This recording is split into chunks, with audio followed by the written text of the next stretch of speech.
Good morning everyone. Welcome to Study Light, making your study lighter and easier. आज हम करेंगे class 8th geography का lesson number 2 land, soil, water, natural vegetation and wild life resources. तो चलिए शुरू करते हैं अपना लेसन।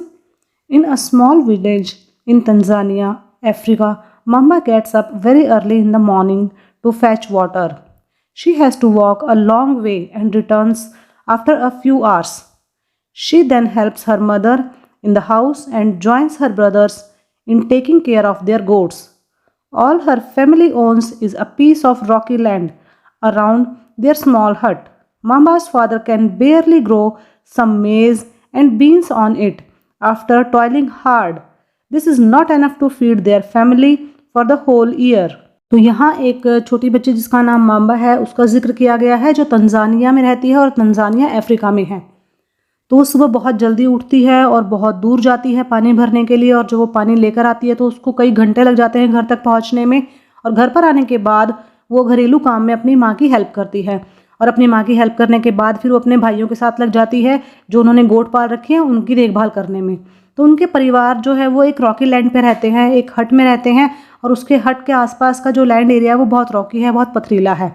और जो माम्बा के फादर हैं, जो उसके पिताजी हैं, उनके पास एक छोटा सा लैंड एरिया है खेती करने के लिए, और उसमें वो मेज़ उगाते हैं, बीन्स उगाते हैं, और बहुत ज़्यादा कड़ी मेहनत के बाद उन्हें इतना ज़्यादा नहीं मिलता कि वो पूरा साल तक अपनी फैमिली का पेट भर सके, क्योंकि वो इलाका है जो वो बहुत पथरीला है, तो वहाँ बहुत कड़ी मेहनत के बाद भी बहुत अच्छी फसल नहीं होती।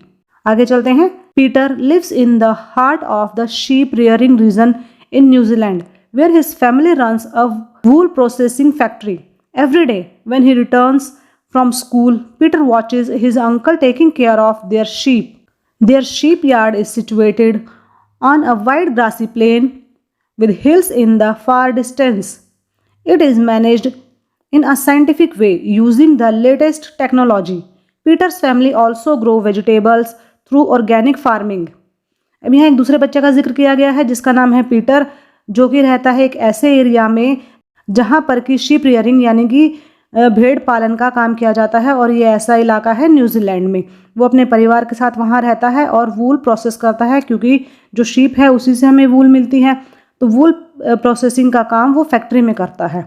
तो जब भी वो डेली स्कूल से वापस आता है तो वो देखता है कि जो उसके अंकल है वो सारे जितने भी उनके शीप हैं, जितनी भी उनकी भेड़ें हैं, उन सब की देखभाल कर रहे होते हैं। तो जो उनका शीप यार्ड है वो एक बहुत ही फर्टाइल लैंड पर सिचुएटेड है, एक ऐसा एरिया जो प्लेन एरिया है, बहुत बड़ा है और बहुत ग्रासी है, और उससे दूर कहीं जाकर हिल्स भी दिखाई देती हैं। तो जितना भी उनका जो ये शीप रियरिंग का काम है, जो उनकी फैक्ट्री है, वो उन्होंने बहुत अच्छे से एस्टेब्लिश की हुई है, और वो सारा जो काम है, पूरा प्रोसेसिंग का काम वो साइंटिफिक वे से करते हैं, और जो लेटेस्ट टेक्नोलॉजी है उसका इस्तेमाल वो करते हैं। साथ ही साथ जो पीटर की फैमिली है वो कुछ वेजिटेबल्स भी उगाती है ऑर्गेनिक फार्मिंग के थ्रू। ऑर्गेनिक फार्मिंग होती है कि उसमें कुछ भी वो पेस्टिसाइड्स वगैरह या कुछ भी यूरिया वगैरह का इस्तेमाल नहीं करते हैं, जो खाद डालते हैं वो भी ऑर्गेनिक होती है। Mamba and Peter stay in 2 different parts of the world and led very different lives. This difference is because of the differences in the quality of land, soil, water, natural vegetation, animals, and the uses of technology. The availability of such resources is the main reason places differ from each other. अब हमने यहाँ mamba और Peter के बारे में देखा। दोनों ही दुनिया के अलग अलग तरह के पार्ट्स में रहते हैं। जैसा कि हमने देखा, माम्बा एक ऐसे एरिया में रहती थी जो बहुत पथरीला है, जबकि पीटर एक ऐसे एरिया में रहता है जहाँ की जो फर्टिलिटी लेवल है वो बहुत अच्छा है, तो आसानी से वहाँ पर खेती बाड़ी हो पाती है। और जो माम्बा और पीटर है वो 2 अलग अलग तरह की जीवन शैली अपनाए हुए हैं, और जितने भी ये डिफरेंसेस हैं उन डिफरेंसेस के कारण हैं। सबसे पहला तो क्वालिटी ऑफ लैंड, दोनों के ही लैंड एरिया की क्वालिटी में बहुत अंतर है, सॉइल में बहुत अंतर है, वाटर की अवेलेबिलिटी में अंतर है, नेचुरल वेजिटेशन दोनों का अलग अलग तरह का है, एनिमल्स भी दोनों अलग अलग तरह के पालते हैं, और साथ ही टेक्नोलॉजी का इस्तेमाल भी दोनों का अलग अलग तरह का है। जहाँ पर कि जो माम्बा का फादर है वो पुराने तरीके से अगर खेती बाड़ी करते हैं, तो वहीं जो पीटर है उनकी फैमिली अपनी जो शीप रियरिंग की फैक्ट्री है उसमें लेटेस्ट टेक्नोलॉजी का इस्तेमाल करते हैं। तो इसके आधार पर हम कह सकते हैं कि जितने भी रिसोर्सेज किसी पर्टिकुलर प्लेस में अवेलेबल होते हैं उसी के हिसाब से उस पर्टिकुलर एरिया का जो पूरा वेजिटेशन है वो होता है, यानी कि रिसोर्सेज के हिसाब से बहुत ज़्यादा डिफरेंसेस होते हैं अलग अलग लैंड एरिया में। आगे बढ़ने से पहले हम देखते हैं let's do Observe the land, type of soil, and water availability in the region you live. Discuss in your class how it has influenced the lifestyle of people there. अब आपके लिए एक छोटी सी एक्टिविटी दी गई है कि आप जहाँ पर रहते हैं, जिस रीजन में आप रहते हैं, वहाँ के लैंड को, वहाँ की सॉइल को और वहाँ की वाटर अवेलेबिलिटी के बारे में आप थोड़ी सी इन्फॉर्मेशन कलेक्ट कीजिए और ये सारी इन्फॉर्मेशन आप अपनी क्लास में अपने क्लासमेट्स के साथ डिस्कस कीजिए और देखिए कि इन सारी चीज़ों की अवेलेबिलिटी किस तरह से वहाँ पर रहने वाले इंसानों की लाइफस्टाइल को इन्फ्लुएंस करती है, यानी कि प्रभावित करती है। अब हम देखते हैं, do you know 90% of world population occupies only 30% of land area. The remaining 70% of the land is either sparsely populated or uninhabited. तो यहाँ बताया गया है कि जितनी भी हमारी वर्ल्ड की टोटल पॉपुलेशन है उसका 90% जो पॉपुलेशन है वो सिर्फ एक 30% एरिया पर ही रहती है। यानी कि अगर हम देखें तो 100% लैंड एरिया और 100% पॉपुलेशन, तो 100% का जो 90% पॉपुलेशन है वो टोटल लैंड एरिया के सिर्फ 30% एरिया में ही रहती है। बाकी जो 70% हमारे पास जो लैंड एरिया बचता है वो या तो बहुत कम पॉपुलेटेड है या बिल्कुल निर्जन पड़ा है। अब अपने लेसन पर आगे बढ़ते हैं। Land is among the most important natural resources.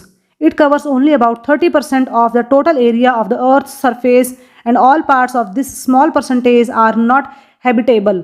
अब हम देखते हैं, हमारा जो सबसे पहला टॉपिक है वो है लैंड। तो लैंड के बारे में हम जानते ही हैं, ये हमारा सबसे इंपॉर्टेंट नेचुरल रिसोर्स है। रिसोर्सेज के बारे में हमने अपने लास्ट चैप्टर में पढ़ा था।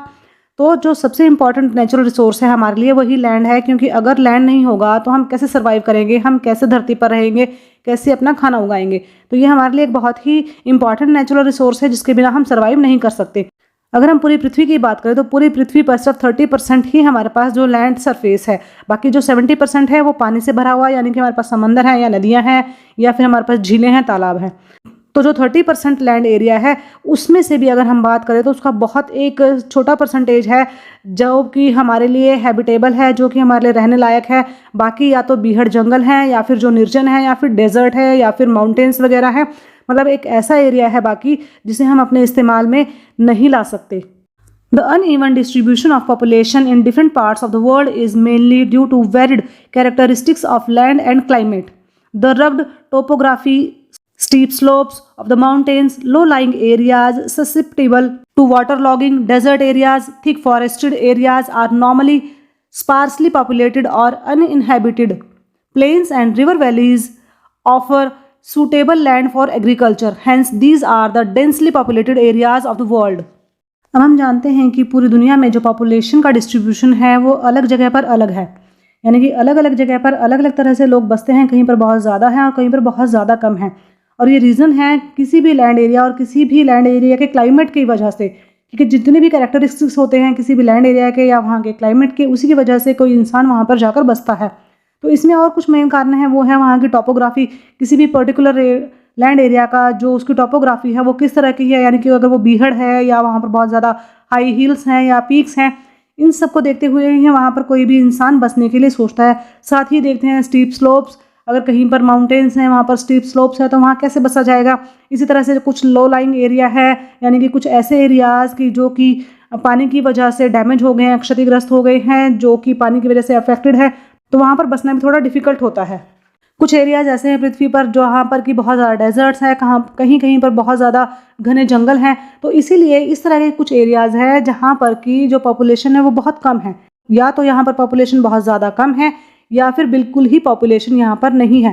लेकिन कुछ एरियाज़ अलग भी हैं हमारी पृथ्वी पर, जैसे कि जो प्लेन्स एरिया है, यानी कि जो रिवर वैलीज़ हैं, जहाँ का जो एग्रीकल्चर है बहुत अच्छा है। वहाँ पर जो लैंड एरिया है वो सूटेबल है एग्रीकल्चर के लिए। वहाँ की जो फर्टिलिटी है लैंड एरिया की वो बहुत ज़्यादा अच्छी है, जिसकी वजह से जो एग्रीकल्चर की ग्रोथ है वो बहुत ज़्यादा अच्छी है। इस वजह से वहाँ पर जो पॉपुलेशन है वो बहुत ज़्यादा बसती है, क्योंकि जहाँ पर खाने की अवेलेबिलिटी ज़्यादा होगी वहीं पर इंसान ज़्यादा रहेंगे।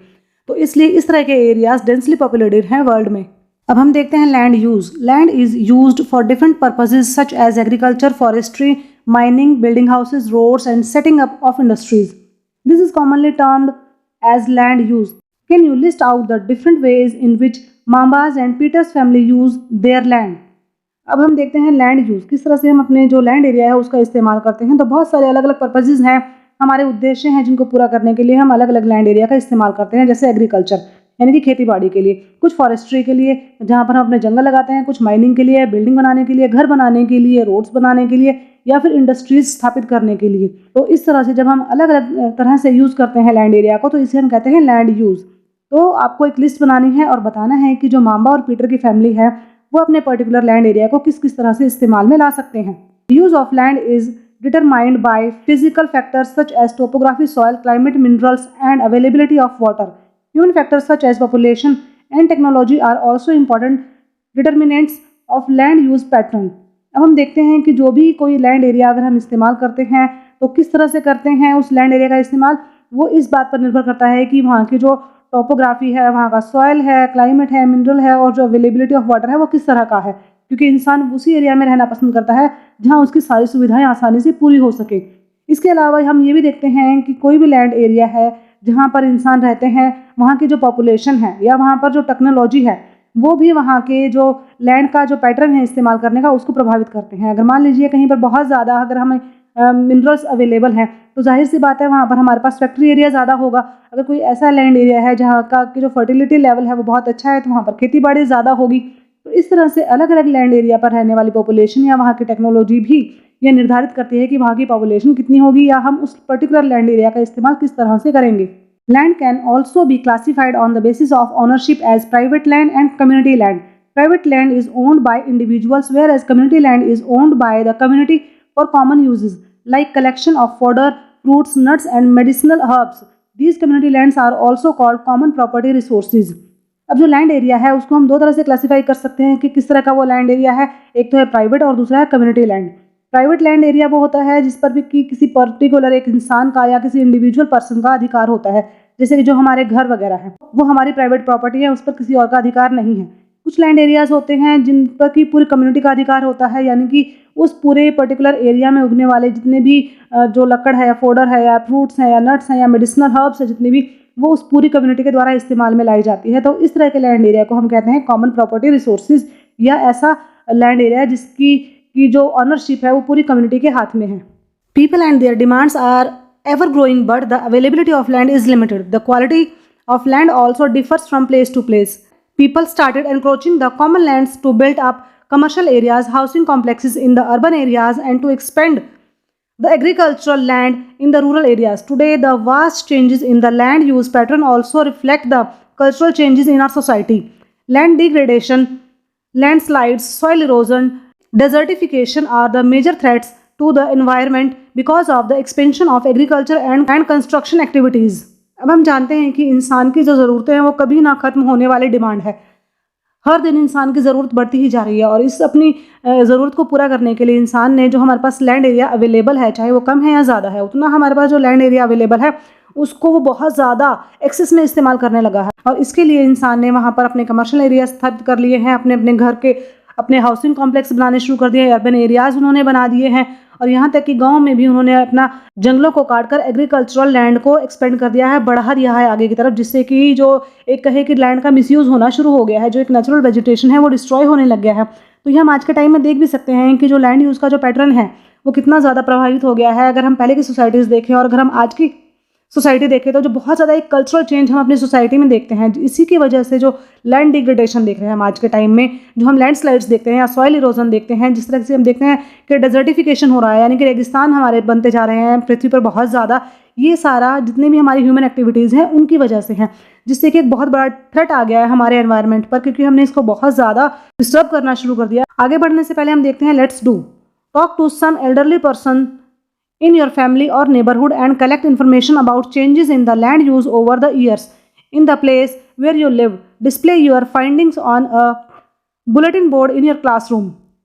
तो यहाँ एक छोटी सी एक्टिविटी आपके लिए दी गई है कि आप अपने घर के किसी भी बुजुर्ग से या अपने पड़ोस में रहने वाले किसी बुजुर्ग से पूछिए के टाइम पर जो लैंड एरिया का इस्तेमाल था वो किस तरह का था और अब जो लैंड एरिया का इस्तेमाल हो रहा है वो किस तरह से हो रहा है, और इस सारी इन्फॉर्मेशन को आप अपनी क्लास के बुलेटिन बोर्ड पर लगाइए। अब नेक्स्ट पेज पर देखिए, यहाँ 4 पिक्चर्स दी गई हैं, पिक्चर 1, 2, 3, 4, और चारों पिक्चर्स में आप डिफरेंसेस आसानी से देख सकते हैं। सबसे पहले है फर्स्ट पिक्चर जिसमें कि इंसान मैनुअली वर्क करते थे, अपने हाथों से खेतीबाड़ी करते थे, पशुपालन करते थे और कच्चे घरों में रहते थे। दूसरी पिक्चर में देखिए उन्होंने खेतीबाड़ी ट्रैक्टर के थ्रू करनी शुरू कर दी है और साथ ही साथ जो मकान है उनके वो पक्के हो गए हैं। थर्ड पिक्चर में आप देखिए कि जो रोड है वो पक्के हो गए हैं, मकान ट्रिपल स्टोरी बन चुके हैं, बड़ी बड़ी गाड़ियाँ आ गई हैं और जो एग्रीकल्चर लैंड है वो थोड़ा कम हो गया है, छोटा हो गया है। फोर्थ पिक्चर में तो आप देख सकते हैं कि जो बिल्डिंग्स है वो बहुत ज़्यादा बड़ी बड़ी हो गई हैं, रोड्स चौड़े हो गए हैं, उन पर रोड लाइट लग गई हैं, बड़े बड़े व्हीकल्स यहाँ पर आ गए हैं, और जो एग्रीकल्चर लैंड है उसको उन्होंने पार्क में कन्वर्ट कर दिया है। तो आप इसमें क्लियरली देख सकते हैं कि समय के साथ साथ इंसान ने जो लैंड का इस्तेमाल है वो अलग अलग तरीके से करना शुरू कर दिया है, और इस तरह से उन्होंने देखिए आप यहाँ पर क्लियरली बताया गया है कि किस तरह से जो हमारा एनवायरनमेंट है वो डिस्टर्ब हो रहा है। आगे हम देखते हैं कंजर्वेशन ऑफ लैंड रिसोर्सेज। अब हम जानते हैं कि जो जितने भी हमारे लैंड रिसोर्सेज हैं या जो हमारा लैंड एरिया है उसको हमने ख़राब करना या बर्बाद करना तो शुरू कर दिया है, लेकिन अब जब हम जागृत हो गए हैं इसके प्रति तो हमें उसको कंजर्व करना चाहिए, उसको बचा के रखना चाहिए। Growing population and their ever growing demand has led to a large scale destruction of forest cover and arable land and has created a fear of losing this natural resource. Therefore, the present rate of degradation of land must be checked. Afforestation, land reclamation, regulated use of chemical pesticides and fertilizers, and checks on overgrazing are some of the common methods used to conserve land resources. अब जो हमारी population जो बहुत ज़्यादा बढ़ गई है और उसकी जो डिमांड्स है वो भी बहुत ज़्यादा बढ़ गई है, जैसे जैसे पॉपुलेशन बढ़ेगी जाहिर सी बात है डिमांड भी बढ़ेगी, और उस बढ़ती हुई डिमांड को पूरा करने के लिए जो भी हमारा जो लैंड एरिया है उसको हमने डिस्टर्ब करना शुरू कर दिया, उसको हमने डिस्ट्रॉय करना शुरू कर दिया, जंगलों को काटना शुरू कर दिया, एग्रीकल्चर लैंड बढ़ा दिए, और साथ ही साथ जो बिल्डिंग्स हैं वो भी हमने बहुत ज़्यादा बना ली। इससे जो हमारा पूरा जो नेचुरल रिसोर्स है, एक जो हमारे जो लैंड एरिया है, जो हमारा नेचुरल रिसोर्स है, उसको हमने पूरी तरह से डिस्ट्रॉय कर दिया है और अब वो बिल्कुल ही ख़राब होने की कगार पर आ गया है। तो ऐसे में इसके लिए ज़रूरत है कि जो भी लैंड डिग्रेडेशन है उसको चेक में रखा जाए, उसके ऊपर एक नज़र रखी जाए, यानी कि जो भी हमारा जो फॉरेस्ट एरिया अगर हम काट रहे हैं तो उसकी जगह हमें और नए पेड़ लगाने चाहिए। जो लैंड रिक्लेमेशन है उसको हमें ध्यान रखना चाहिए। जो जितना भी हमारे खेती बाड़ी अगर हम कर रहे हैं तो उसमें जो पेस्टिसाइड्स हैं, जो केमिकल पेस्टिसाइड्स हैं या जो फर्टिलाइजर्स हैं, उनका इस्तेमाल एक लिमिटेड अमाउंट में ही करना चाहिए जो कि हमारी गवर्नमेंट के द्वारा निर्धारित किया गया है। ओवर ग्रेजिंग का हमें ध्यान रखना चाहिए। कहीं पर ऐसा नहीं है कि कोई ऐसा एरिया है जहाँ पर हम खेती नहीं कर रहे, जहाँ पर जंगल है, पहाड़ है, वहाँ पर जानवरों को छोड़ दे, वो जितना उन्होंने घास खाना है खा ले। इसकी वजह से क्या होगा कि जो सॉइल इरोजन है वो शुरू हो जाता है। तो उस ओवर ग्रेजिंग को भी हमने ध्यान में रखना है, और इन सारे मेथड्स के थ्रू हम अपने जो लैंड एरिया है या जो हमारा जो फर्स्ट नेचुरल रिसोर्स है उसको हम कंजर्व कर सकते हैं, हम उसको आगे आने वाली पीढ़ी के लिए बचा कर रख सकते हैं।